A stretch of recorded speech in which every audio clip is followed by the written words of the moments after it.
Um resumo honesto de Turma da Mônica geração 12. Eu tenho uma teoria que a Mônica na verdade é o vilão dessa história, pois ela sai correndo, bate num cara, daí chega o seu Xavier que tava trabalhando de boa, foi fechar o portão da escola, ela simplesmente pula por cima dele, bate na cabeça dele e sai correndo sem pedir desculpa. Depois ela tenta de dar um 007, tentar entrar na sala sem o professor perceber, e já que o Cascão nesse mangá ele é um idiota, ele acaba achando que a Mônica está tentando procurar algum dinheiro e acaba dedurando ela pro professor. O professor fica bolado com a Mônica e o Cebolinha aproveita e tira sarro da Mônica. O professor então desculpa a Mônica, pois ela só atrasou alguns segundinhos, mas depois ele percebeu que estava com 15 minutos atrasado o relógio dele. Cara, quem atrasa 15 minutos o relógio? Então o professor dá uma bronca na Mônica e todo mundo começa a rir dela. Então a Mônica explica que estava com medo de cair numa sala dentro de aliens. Que por sinal seria muito melhor do que, bom, a sua sala acabou rindo de você. O Cebolinha começa a encher o saco, a Mônica começa a pensar nas coisas. Então o DC começa a proteger a Mônica. O Cebolinha fica bravo, diz que vai ser um astronauta. Só que ele não consegue falar uma palavra de R sem L. Pera, o quê? Então a Mônica tira sarro do Cebolinha e o professor fica mais bolado ainda. E ele começa a explicar sobre um artefato chamado Volgs. Isso pode analisar coisas e atirar redes. Só. Daí todo mundo tem um desses. E nós podemos perceber que a Mônica é horrível na escola. Depois disso a aula acaba. Então a Mônica está pensando em trancar a sua matrícula porque ela é muito ruim na escola. A Magali tenta convencer ela. Até o DC tenta convencer. E bem, depois a Magali e a Mônica acabam almoçando.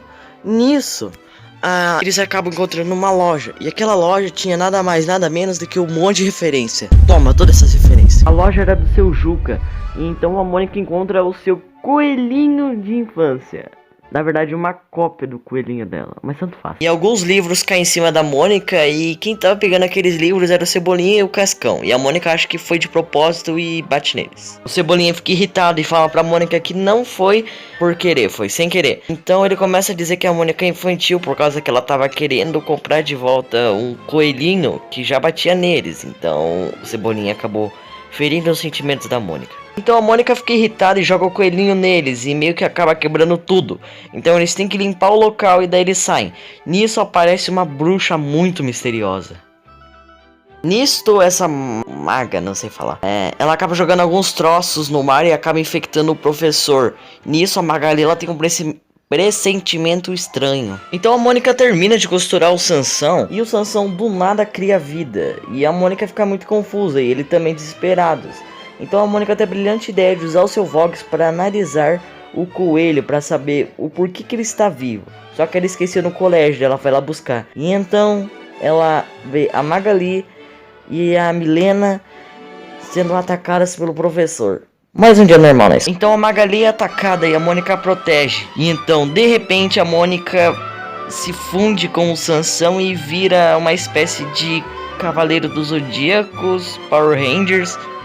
Eu não sei. Então a Mônica derrota o professor e nisso ela acaba se destransformando e as três acabam saindo correndo, pois elas não querem ser pegas, né, e detenção expulsas. Então aquele monstro que tava possuindo o professor, ele meio que acaba voltando pra Maga e então ela meio que alimenta esse poder para um monstro que ela chama de mestre. Só que o poder não era o suficiente, então ela quer ir atrás de mais pessoas com raiva para alimentar o monstro, entendeu? Então na casa da Mônica meio que as meninas estão discutindo sobre o que aconteceu ontem à noite. E a Mônica usa o Volgs para analisar o coelhinho, da onde ele veio e por que ele consegue falar e tudo mais. Mas não tem nenhum registro na face da terra que fale sobre o Sansão. Então a Mônica fica indecisa e acaba.